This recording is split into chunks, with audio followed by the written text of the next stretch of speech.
Дорогие альметьевцы, с сегодняшнего дня во всей республике усилены меры безопасности и всем жителям предписано оставаться дома.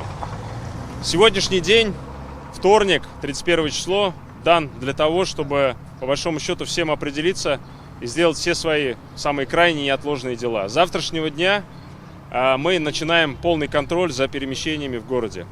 Все лица старше 65 лет не должны покидать своих жилых помещений только по медицинским показаниям и при наличии угроз для жизни и здоровья.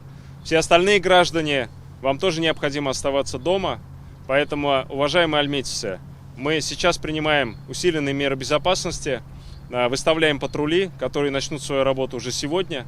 И с завтрашнего утра я прошу вас всех исполнять режим изоляции и обязательно оставаться дома. Не выходить на улицу, кроме как в магазин или в аптеку ближайшую. Вы можете также выходить на улицу для того, чтобы выбрасывать мусор.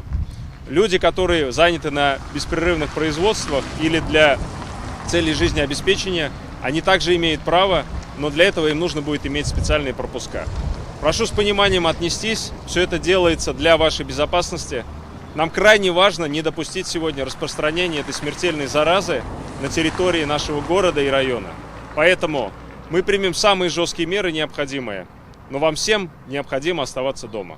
Будем все здоровы и переживем обязательно эти непростые времена. Спасибо.